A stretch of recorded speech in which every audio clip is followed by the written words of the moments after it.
Hubungan marketing sama manajemen ini seringkali nggak smooth ya, dan nggak jarang banget jadi kayak love and hate relationship. Dibutuhin tapi juga seringkali dibenci. Dan termasuk juga orang marketing sering jadi kambing hitam.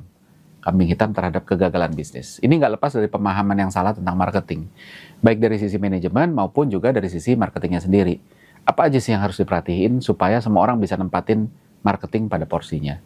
Halo, saya Ignatius Untung, selamat datang di Marketing.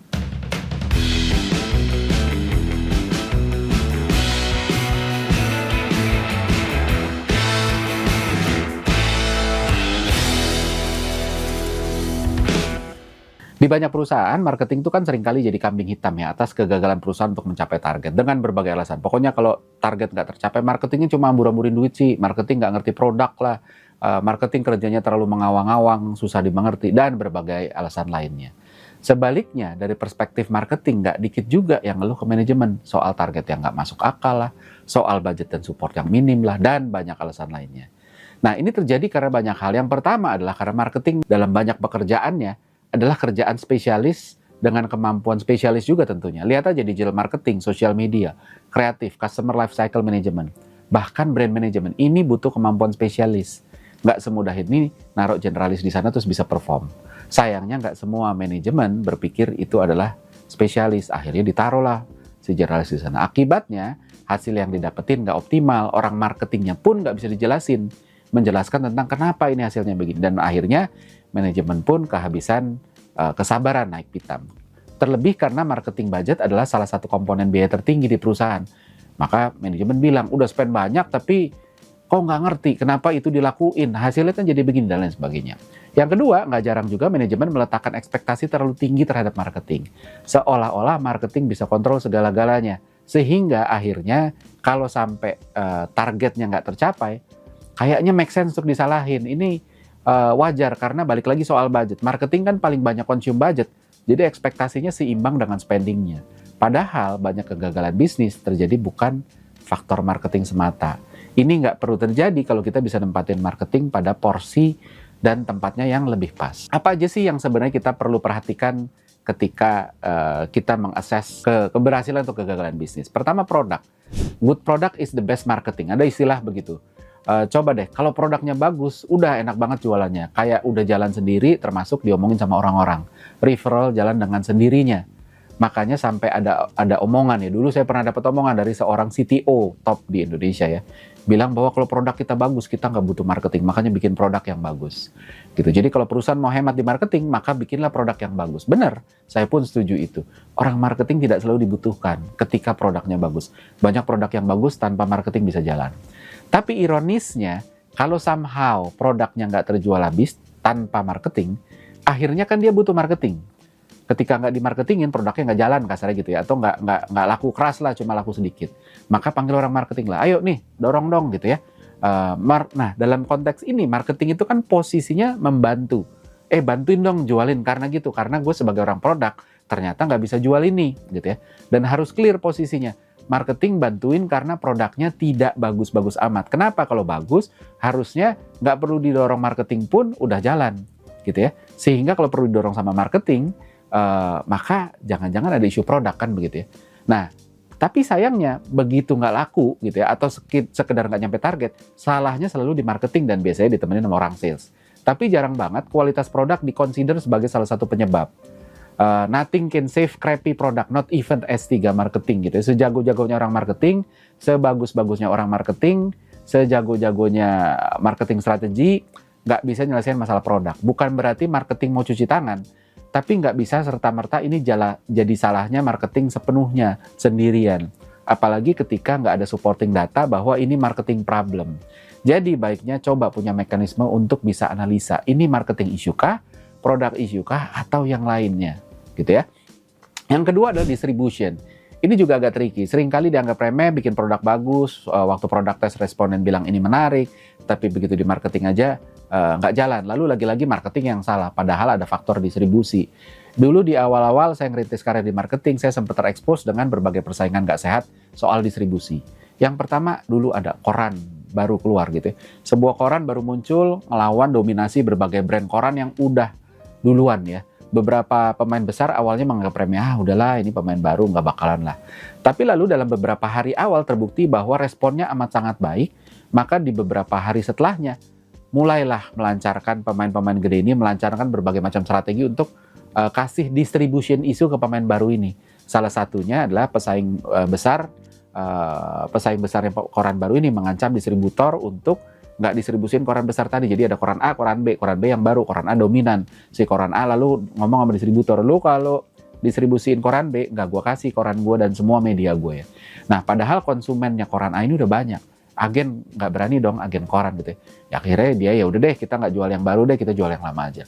Ngapain ambil brand baru yang belum terbukti dengan resiko kehilangan pelanggan dari banyak koran tabloid dan majalah yang udah jelas gitu ya. Mendingan fokus sama yang jelas gitu ya. Yang kedua adalah mie instan. Ini kasusnya mirip tapi bahkan lebih kasar. Suatu hari saya handle sebuah brand mie instan, ini mie yang coba masuk untuk melawan dominasi pemain dua besar gitu. Karena lawannya lumayan kompetitif. Maka dari sejak awal mereka launch, somehow produknya kosong di pasaran. Diborong nggak tahu sama siapa, tapi pokoknya nggak ada jadi pasaran. Supaya marketing budget yang udah keluar, yang dikeluarin sama brand yang launch ini, di periode-periode awal itu jadi sia-sia. Karena begitu orang mau coba, ternyata nggak ada. Jadi orang malas coba gitu ya. Kita juga lihat gimana brand-brand air mineral bisa punya traction di pasar yang cukup kuat tanpa marketing budget yang besar. Ada Prima, ada Cleo, ada Ron 88 kalau di daerah Jawa Barat, ada Fit, ada Ades. Iklannya kita nggak pernah lihat sekuat Aqua misalnya atau sekuat Le Minerale gitu ya, tapi punya traction yang lumayan signifikan karena bermain distribusi. Jadi distribusi bahkan juga soal detail-detail, bukan sekedar ada di supermarket apa enggak atau ada di kota itu apa enggak, tapi posisinya benar nggak di supermarket, ditaruh di mana, seberapa prominent. Dan ini tim shopper experience atau shopper marketing yang berperan. Jadi nggak cuma soal marketing in general gitu ya. Selanjutnya tentang pricing, ini juga hal yang nggak kalah penting. Walaupun sama kayak produk dan distribusi, pricing juga sebenarnya kan secara teori ada di marketing 4P ya. Jadi ada produk tadi kita udah omongin, placement which distribusi udah omongin, price juga. Jadi cuma pricing yang cuma promotion yang seolah-olah itu under marketing gitu ya. Tapi pada kenyataannya seringkali perusahaan taruh 3P ini tadi, produk, place sama price itu di luar tim marketing, dan akhirnya tim marketing nggak gitu punya kontrol terhadap ini dan nggak fair untuk kalau kontrolnya nggak dikasih tapi disuruh tanggung jawab. Gimana sih orang dia nggak bisa kontrol banyak faktor tapi dia suruh tanggung jawab terhadap semuanya, kan nggak bisa. Nah, pricing ini punya dua sisi. Semua orang suka beli barang harga murah gitu ya. Kalau bisa murah ngapain bayar mahal, dan sayangnya pricing ini banyak jebakannya. Harga murah itu juga punya banyak jalan gitu. Bisa harganya memang udah murah, bisa juga harganya nggak murah-murah amat tapi lalu dikasih promo diskon. Nah, kita harus sadar banget bahwa harga ini mempengaruhi persepsi. Jadi produk harga murah ketika brandnya belum kuat, bisa dianggap produk kualitas rendah, murahan gitu ya. Ini kayaknya kualitasnya nggak bagus deh, harganya murah begitu gitu ya. Jadi walaupun orang suka beli barang harga murah, tapi orang nggak suka beli barang yang persepsinya murahan. Dan ini juga yang bikin di berbagai penelitian ditemukan bahwa harga coret lebih menarik daripada harga murah. Misalnya apa? 150.000 dicoret jadi 75.000. Jadi seolah-olah diskon 50%. Atau opsi kedua adalah harganya 75.000. Jadi sama-sama harganya sebenarnya sama-sama 75, tapi bedanya yang pertama itu 150 coret 75. Nah, lepas dari konsumen tahu apa enggak harga aslinya itu berapa. Karena banyak konsumen juga yang nggak apal sama harga standarnya. Dan maka dari itu pedagang di pasar kan suka buka harga tinggi supaya habis itu kalau dinego masih bisa berakhir dengan harga yang lebih baik gitu ya. Tapi harga coret itu seringkali ditemukan oleh berbagai penelitian lebih menarik dan lebih lebih nge-trigger sales ketimbang harga yang tidak dicoret. Lalu kalau mau bikin promo pun juga nggak bisa dadakan. Ketika pricing udah di-set dengan margin tipis, udah deh kita main dengan harga segini aja ya, marginnya tipis aja. Maka udah nggak ada room untuk promo. Gimana mau promo, marginnya udah tipis. Akhirnya nggak bisa kasih promo, dan ketika nggak kasih promo, kesempatan menjual jadi menipis karena nggak ada yang bisa diomongin.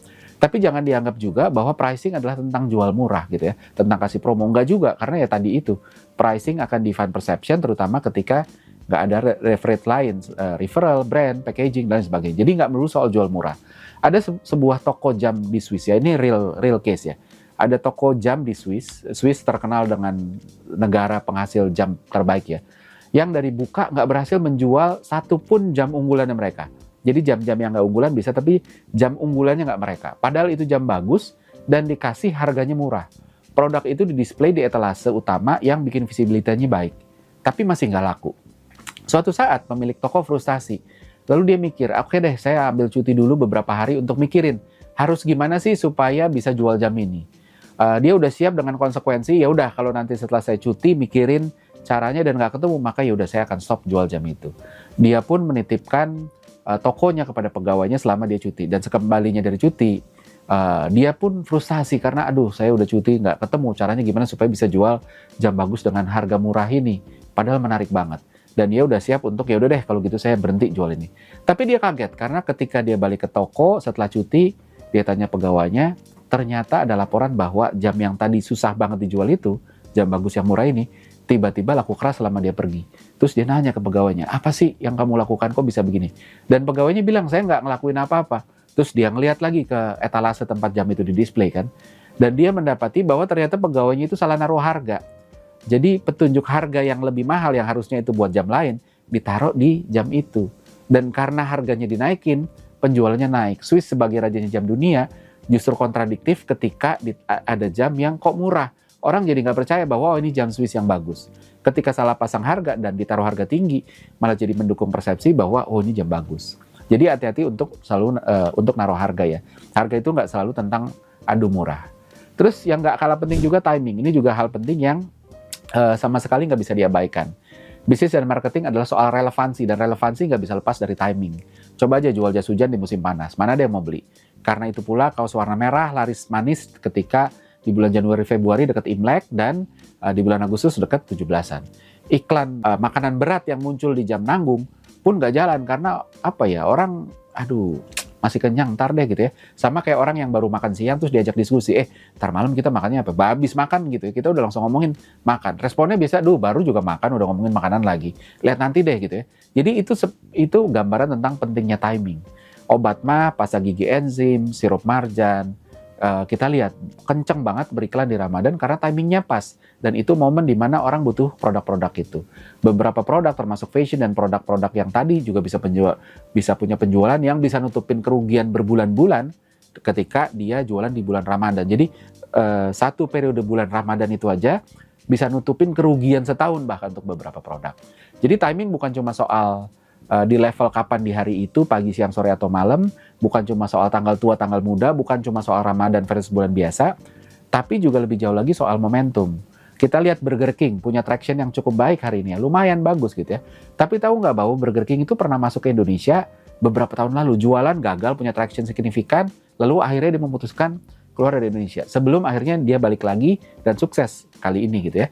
Kenapa? Apa produknya diganti? Enggak, kayaknya bukan soal produk. Apakah marketingnya sekarang jadi lebih keren? Enggak juga.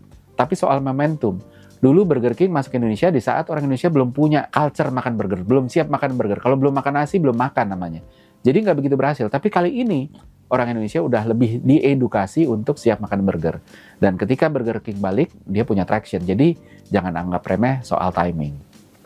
Yang terakhir juga yang yang juga penting ini adalah sales. Ini saya nggak perlu jelasin terlalu detail karena jelas banget. Produk bagus, timing oke, distribusi oke, pricing oke, marketing oke. Salesnya nggak dorong untuk beli, ya udah gitu-gitu aja. Dalam banyak hal orang perlu didorong sama tim sales. Ada processing fluency, iya tahu produknya bagus, harganya juga oke.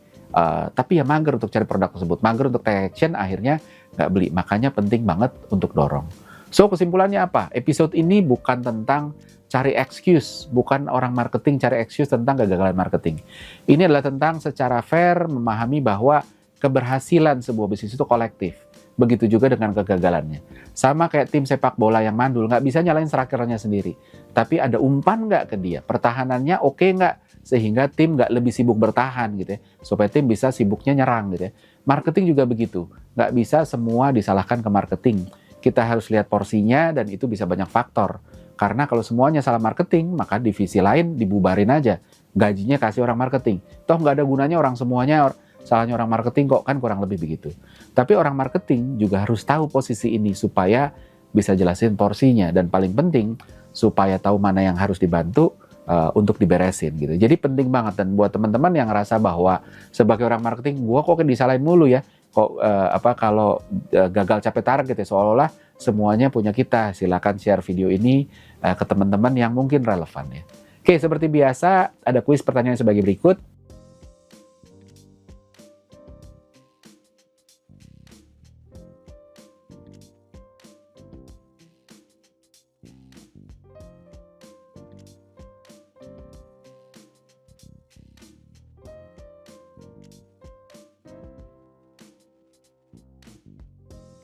Dan pemenang dari episode kali ini bisa disaksikan di episode selanjutnya. Maka dari itu, selalu saksikan Marketing di Marketers TV. Saya Ignatius Untung, pamit undur diri.